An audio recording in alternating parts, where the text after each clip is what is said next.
बिस्मिल्लाहिर्रहमानिर्रहीम, अस्सलामु अलैकुम, गुड मॉर्निंग, वेलकम टू सुबह सवेरे पाकिस्तान। मैं हूं हमजा तारड़ और मैं हूं इशाल सुलेमान। प्रोग्राम का आगाज़ करते हुए आपको सबसे पहले बताएं कि आज हफ्ते का आखिरी दिन है, तो यकीनन जो एक वीकेंड की खुशी होती है वो लोगों को इस वक्त महसूस चेहरों पे नजर आ रही होती है। आपको इशाल और मेरे चेहरे पर भी नजर आ रही होगी क्योंकि आज वीकेंड है। तो फिर हमारा भी जो होता है हफ्ते का आखिरी दिन जो होता है वो हम लोग इस तरह से खुशी से मना रहे होते हैं कि शायद जो है वो कितनी लंबी छुट्टियों पर जा रहे हैं। एक दिन का रेस्ट भी जो होता है ना वो बहुत जो है वो काउंट और बहुत ज़रूरी भी होता है ना आप सबके लिए। और खुशी में ये भूल नहीं जाना कि एहतियात हमने करनी ही करनी है। चलो जब हम एहतियात की बात कर रहे हैं थोड़ा सा आपको बता देते हैं कि अल्हम्दुलिल्लाह गुज़श्ता 24 घंटों में भी 2000 से कम केसेस जो हैं वो आए हैं। वो रिपोर्ट जो 5000 से ज़्यादा होना शुरू हो गए थे अब वो 2000 से कम हैं।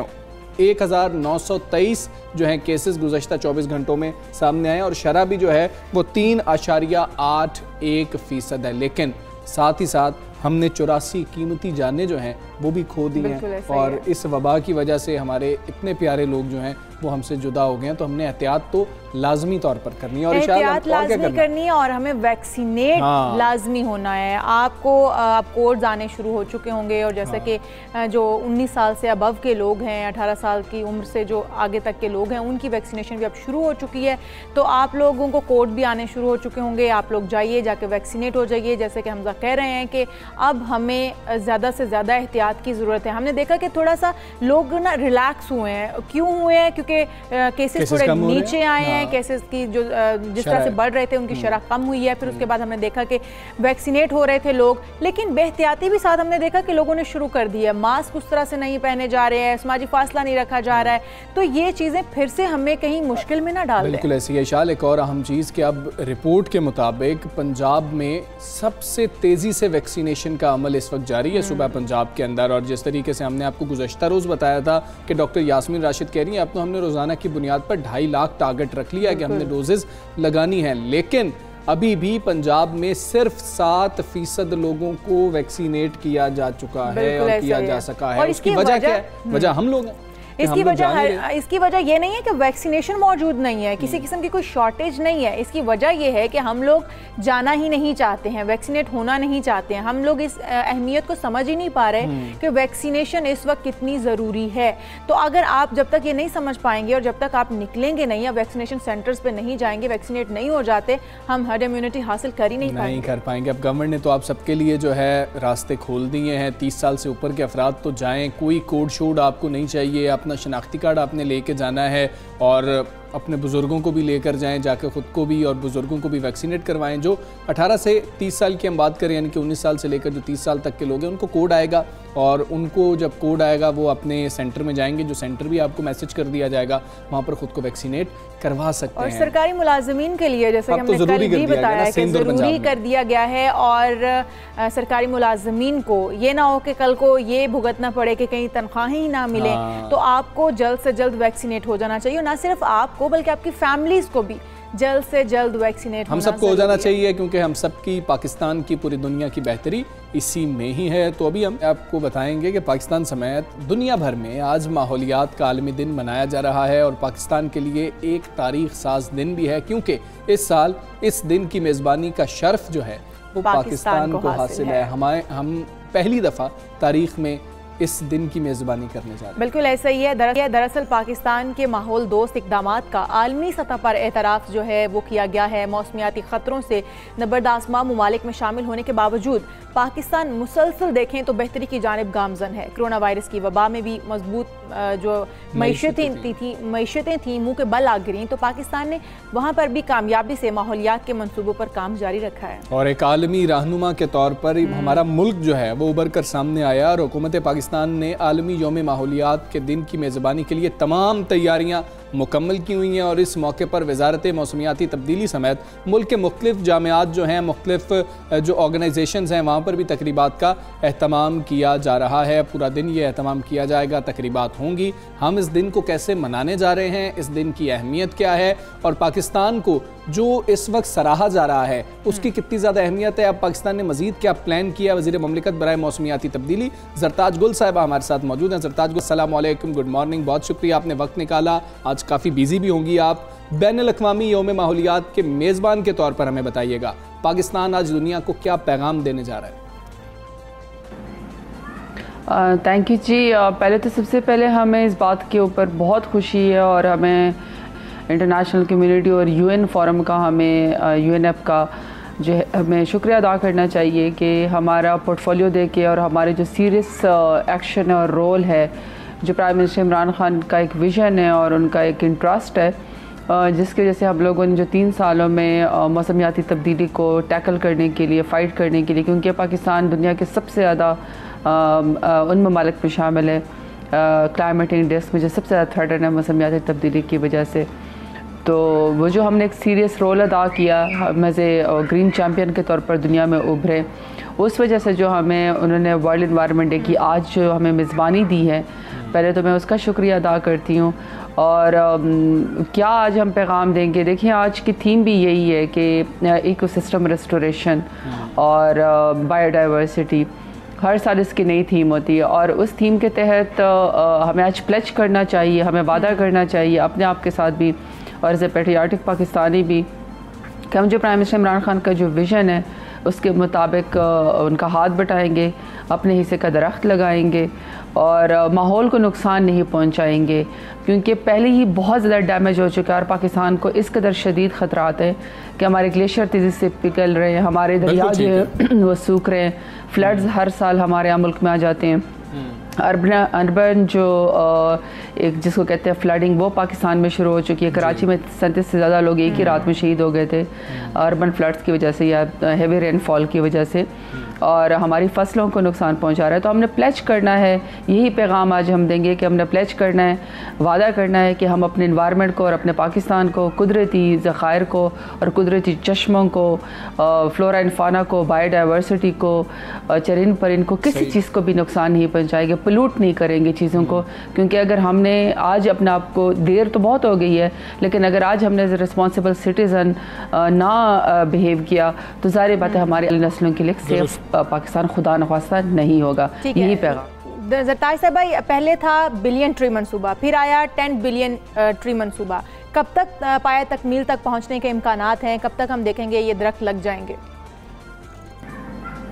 देखिए 10 अरब दरख्त लगाने की जो एक कमिटमेंट है, हमारा फ्लैगशिप प्रोग्राम है, इससे बड़ी कमिटमेंट पाकिस्तान में और इवन अंडर डेवलप कंट्रीज़ में जिनके इकनॉमिक कंस्ट्रेंट्स हों, जिधर आबादी बहुत ज़्यादा बढ़ रही हो, वहाँ पे इस तरह के कभी भी इतने फ्लैगशिप बड़े प्रोग्राम नहीं किए गए किसी मुल्क की तरफ से।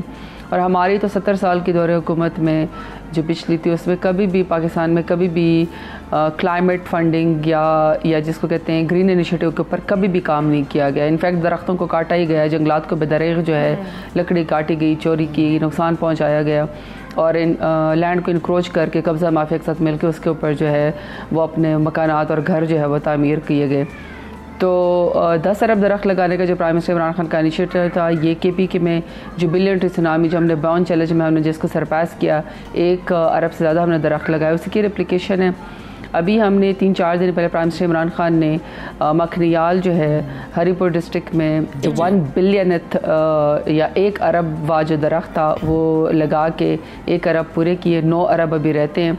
9 अरब में जो है वो 1.5 बिलियन जो है वो टारगेट मैंग्रोव्स का है, जिसमें हम मरीन लाइफ को बेहतर कर रहे हैं और उसके ऊपर काम कर रहे हैं। तो 9 अरब टू गो टिल 2030।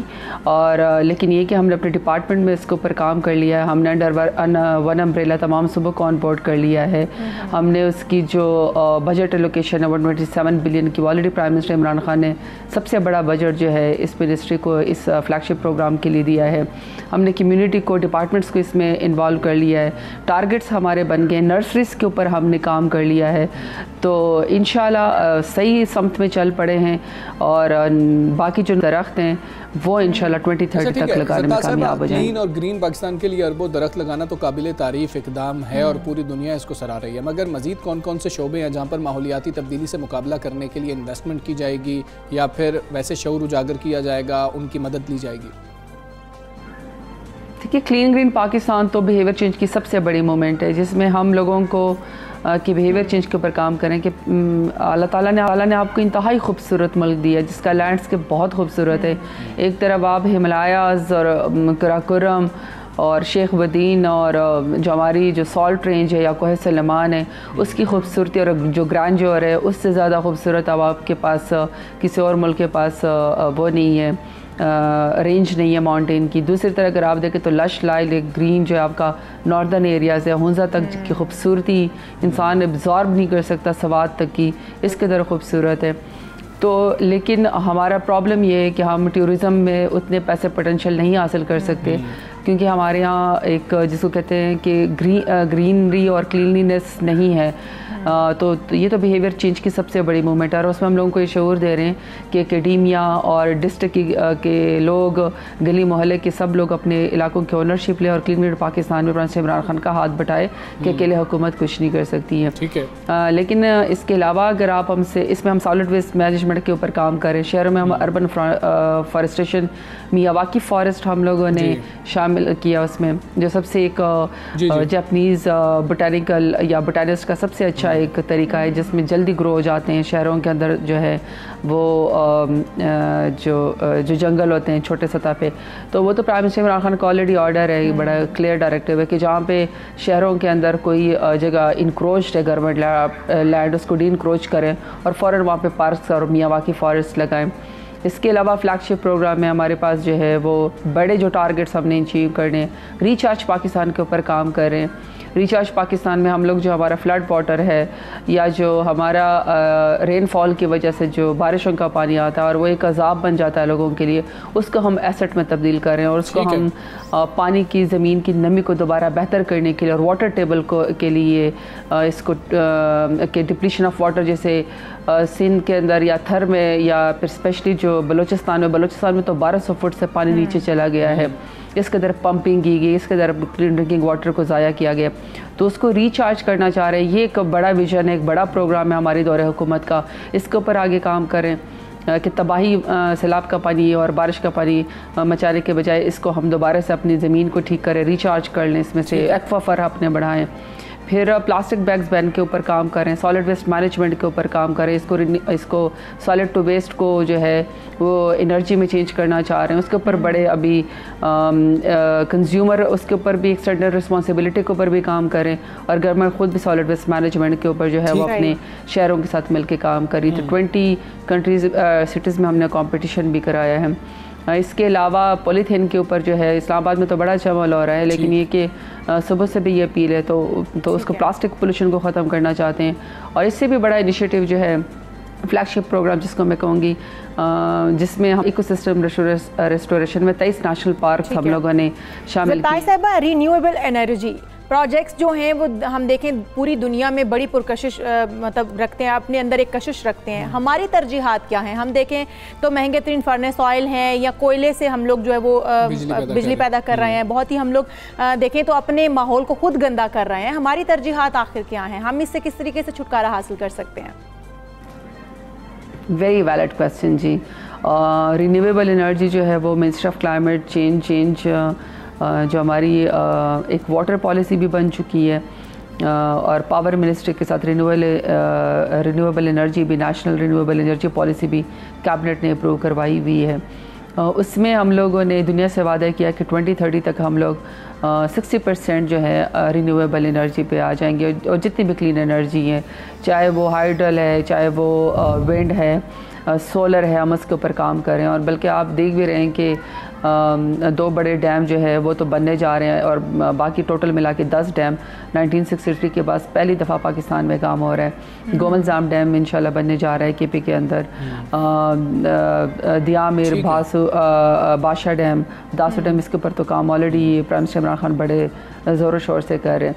तो क्लीन एनर्जी के ऊपर हम लोगों ने 2030 तक हमने वादा किया कि 60% हम इस पे आ जाएंगे। और आपने बिल्कुल ठीक है कि कोयला और ये जो क्लीन एनर्जी नहीं है, इससे हमें छुटकारा पाना चाहिए। तो हमने कमिटमेंट्स की हुई हैं इस पे, ये दोनों, क्योंकि सारी बात हम तो पॉलिसी मेकर ज़्यादा हैं, लेकिन ये प्रैक्टिकली करना वाटर एंड पावर मिनिस्ट्री ने है। तो उसके ऊपर हम नए कॉरिडोर भी करें और चाइना के साथ भी इसके ऊपर अच्छा काम कर रहे हैं। सत्ता साहब, हम क्लीन ग्रीन पाकिस्तान की बात कर लें और या फिर दीगर मंसूबों की बात कर लें, काबिल सत्ताइश हैं, लेकिन अगर हम एयर क्वालिटी इंडेक्स को देख रहे हों तो उसके अंदर हमें जो ज़मीनी हक़ाइक़ हैं वो काफ़ी तल्ख नज़र आते हैं। उसमें हमें मज़ीद कितना काम करने की ज़रूरत है? हम कितना जो है अभी तक उस पर कंट्रोल कर पाए हैं? कितनी लंबी जंग है जो हमें लड़ना होगी? देखिए, एयर क्वालिटी तो पाकिस्तान में आप अगर याद करें तो ये काफ़ी इसमें 2000 में ही मिलेनियम में ये मामला स्टार्ट हो गया था, जब लाहौर और उखाड़ा और साहिवाल जो ये पूरी जो हमारी अपर बेल्ट है, ये बिल्कुल फॉग जब स्टार्ट होती थी तो स्मॉग की लपेट में आ गई थी। तो उन दोनों की जो हुकूमत है उनको तो शुरू में समझ ही नहीं आई कि ये स्मॉग है, ये फॉग नहीं है। लोग भी बाहर निकलते थे, बड़ा खुश होते थे। लेकिन कुछ दिनों के बाद जब लोग बीमार होना शुरू हुए तो पता चला कि लाहौर की एयर क्वालिटी में तो ये तो कुछ और ही है, ये तो जिसको हम फॉग समझते थे ये वो नहीं है। तो फिर स्मोक की डिफिनेशन आना शुरू हो गई और पता चलना शुरू हो गया कि किस तरह ये हमारे आइज़ को, लंग्स को जो है इफेक्ट करते हैं। इनफैक्ट कुछ साल पहले आपको याद होगा, उसकी वजह से तो बसों के जो टर्मिनल थे वो बंद हो गए थे, हवाई फ्लाइट्स जो हैं वो जो है बिल्कुल रुक गई थी, स्कूल बंद करने पड़े थे, एक्सीडेंट्स बहुत ज़्यादा होना शुरू हो गए थे और हमारा जानी, माली और हेल्थ का बड़ा जो है वो नुकसान हुआ था। तो एयर क्वालिटी तो बहुत डैमेज हो गई थी। खैर ये इसका हमारे हरियाणा और दिल्ली के साथ भी ताल्लुक़ है, ये ट्रांस बाउंड्री भी होता है, इसके ऊपर हमने स्मोक कमीशन भी बनाया है। एयर क्वालिटी को कंट्रोल करने के लिए ज़ाहिर बात एक दिन में तो ठीक नहीं हो सकती है, लेकिन पोटेंशली पाकिस्तान तहरीक इंसाफ की हुकूमत ने बड़ा बेटर काम किया है। एक तो ये कि हमने 2030 तक जो है एक ये कमिटमेंट की हुई है कि हम अपनी गाड़ियों को 30% जो है वो इलेक्ट्रिक व्हीकल पे जो है वो कन्वर्ट कर देंगे। उसकी हमने पॉलिसी भी कर ली और इसके ऊपर जो हमारा इंडस्ट्री का जो एक वो है मिनिस्टर, उसके साथ उसके इंपोर्ट पे और उसके ऊपर काम हो रहा है। और हम बड़ा सोच समझ के स्टेप्स ले रहे हैं कि हम पाकिस्तान को बैटरीज का और इस तरह की चीज़ों का जंक यार्ड नहीं बनाना चाहते हैं, जो एक फेलियर था कि जिसकी वजह से जब CNG पे कन्वर्जन हुई थी और उसका बाद में जितना बेड़ा गर्क हुआ, तो हम बड़ा सोच समझ के कर रहे हैं। दूसरा हम ये करें कि अगर आप देखेंगे कि तो 1992 के बाद पहली दफ़ा पाकिस्तान में यूरो 2 के बजाय यूरो 5 डीजल और पेट्रोल जो है वो हमने इस्तेमाल करना शुरू किया है। इलीगल के ऊपर भी ट्रैक डाउन कर रहे हैं, क्योंकि हमें पता ही नहीं कि उसमें कितना लेड और सल्फ़र का कंटेंट है और कितना हमारी एयर क्वालिटी को डैमेज करता है, कितना हमारी हेल्थ को और दूसरा कितना गाड़ियों को, उसके ऊपर भी क्लैम डाउन किया है हमारे बॉर्डर्स के साथ। लेकिन जो लीगल पाकिस्तान में जितने भी आपकी ये जो कंपनीज़ हैं ऑयल की, ये सब के सब आई अश्योर यू कि पहली 1992 के बाद हमारी दौर हुकूमत में यूरो 5 जो है वो क्लीन पेट्रोल और डीजल इस्तेमाल कर रहे हैं। और यूरो 5 बड़ा हाई वो है जिसको कह सकते हैं कि एक हाई टेक है, जिसके अंदर आपको इस तरह की सल्फ़र की और लेड के आपको कंटेंट नहीं मिलेंगे। बिल्कुल सही कह रही हैं आप। एक और बड़ा ही अहसन इकदाम है जो कि पंजाब की जानिब से उठाया गया, जो भट्टे थे उनको ज़िगज़ैग टेक्नोलॉजी से मुतारिफ़ करवाया गया। हम देख रहे हैं कि दीगर जो सूबे हैं उसमें कितना काम इस वक्त हो चुका है, कितने भट्टे हैं जिनको दीगर सूबों में उनको ज़िगज़ैग टेक्नोलॉजी पे ट्रांसफ़र किया जा चुका है अब तक। फेडरल गवर्नमेंट ने, अगर आप ई-व्हीकल पॉलिसी देख लें या ज़िगज़ैग टेक्नोलॉजी पर भट्टों को कन्वर्ट करने की पॉलिसी देखें, या फिर अगर क्लीन ग्रीन पाकिस्तान देखें, 10 बिलियन ट्री सुनामी देखें, प्लास्टिक बैग्स बैन देख लें, रिचार्ज पाकिस्तान देख लें, फिर इसी तरीके से ecosystem restoration, national park, you name it, ये सब के सब 3 सालों में फेडरल गवर्नमेंट ने प्राइम मिनिस्टर इमरान खान की लीडरशिप में जो है ये पॉलिसीज़ भी बनाई और ये फ्लैगशिप प्रोग्राम स्टार्ट किए। और इसी की इम्प्लीमेंटेशन स्टेटस की वजह से ही हमें वर्ल्ड एनवायरनमेंट डे की आज इतनी बड़ी पज़ीराई और एक्नॉलेजमेंट मिली है कि हम होस्ट कर रहे हैं। लेकिन जो आपका सवाल है कि बाकी प्रोमिसेस में कितना उसके ऊपर काम हो रहा है, देखिए 18वीं तरमीम के बाद जो है ये इन्वायरमेंट सूबाई सब्जेक्ट है, इसका अपना एक मिनिस्टर होता है। एग्रीकल्चर एक सूबाई सब्जेक्ट है, इसका अपना प्रोविंशियल मिनिस्टर होता है। फॉरेस्ट एक सूबाई सब्जेक्ट है और इसका अपना एक प्रोविंशियल मिनिस्टर होता है।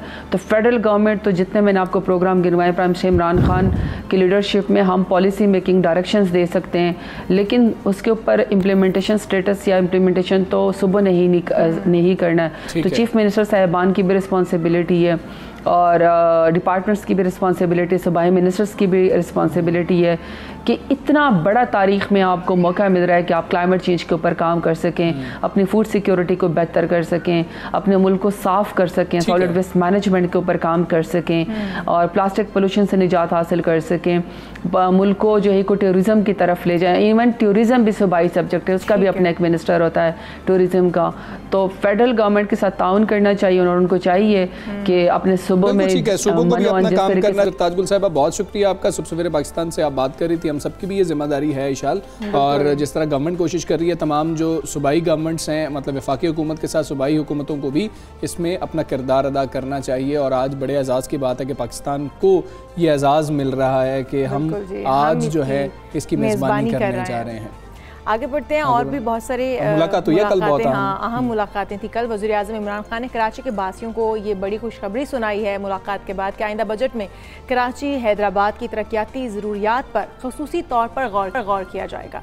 और ये मुत्तहिदा कौमी मूवमेंट के वफ़द ने वज़ीर आज़म इमरान खान से मुलाकात की, जिसमें सूबा सिंध बिलखसूस कराची के मसाइल और तरक्याती मनसूबों के हवाले से तफसीली गुफ्तगू की गई। हाँ जी, एमक्यूएम बिल्कुल ऐसे ही एमक्यूएम वफ़द ने वज़ीर आज़म को कराची हैदराबाद की जो तरक्याती ज़रूरियात हैं, मसाइल हैं, उनसे आगाह किया है और बजट से मुतालिक तजावीज़ भी पेश की हैं। अपनी मुकम्मल हिमायत का भी उन्होंने वज़ीर आज़म साहब को यकीन दिलाया। और इत्तेहादी जमात के अरकान से गुफ्तगू करते हुए वज़ीर आज़म साहब ने भी कहा है कि सिंध के अवाम की जो तरक्याती ज़रूरियात हैं, उनके मसाइल का जो है मुझे मुकम्मल तौर पर इदराक है और वफाकी हुकूमत अवाम के मसाइल हल करने के लिए अपना किरदार भी अदा कर रही है। हम पूरी कोशिश भी कर रहे हैं, उन्होंने यकीन दहानी कराई है, मज़ीद भी काम करेंगे। और एक और चीज़ भी उन्होंने कही है कि कराची मुल्क का मुआशी हब है और कराची की तरक्की ही दरअसल मुल्क की तरक्की है और कराची की तरक्की अवामी मसाइल के मौसर हल का तकाजा करती है। ये वज़ीर आज़म इमरान खान ने कहा है और उन्होंने कहा है कि हमारा इत्तेहाद जो है वो सिंध और खुसूसन कराची के अवामी मसाइल के हल में कलीदी किरदार अदा करेगा। अच्छा, ये तो है मुलाकात हुई, मुलाकात में यकीन दहानियाँ भी हुई, यहाँ मुलाकात थी, कुछ गवर्नर राज की बातें भी हो रही थी कि इसमें उसकी भी बात की जाएगी और कुछ दीगर मामलात थे। लेकिन एमक्यूएम जो है वो कोई वफाकी हुकूमत से इतनी खुश भी नज़र नहीं आती है। वो अक्सर जो है इस बात का इजहार किया जाता है, इजहार नाराज़गी किया जाता है या फिर तहफ़्फ़ुज़ात सामने आते हैं कि हमसे जो वादे किए गए थे वो अभी तक जो हैं पूरे नहीं किए गए हैं। तहफ़्फ़ुज़ात भी सामने आते हैं, लेकिन कल उन्होंने कहा है कि जी कि हम बजट पर मुकम्मल तौर पर जो है आपके साथ हैं और हम आपको सपोर्ट करेंगे। साथ ही वज़ीर आज़म ने कहा कि हम मसाइल का मुझे इदराक है और हम कोशिश भी कर रहे हैं कि कराची के, हैदराबाद के, सिंध के जो मसाइल हैं उनको भी हल अच्छे तरीके से। कल के वादों के बाद एमक्यूएम की नाराज़गी जो है वो खासी कम हुई है, हमने देखा भी वक्ती तौर पे। अब जब मंसूबे पाए तकमील तक पहुँचेंगे, वादे पाए तकमील तक पहुँचेंगे तो फिर देखने वाली बात होगी कि क्या वो नाराज़गी, वो शिकवे गिले जो थे वो ख़त्म हुए या नहीं। यहाँ पर हम एक ब्रेक लेंगे, आप कहीं मत जाइएगा।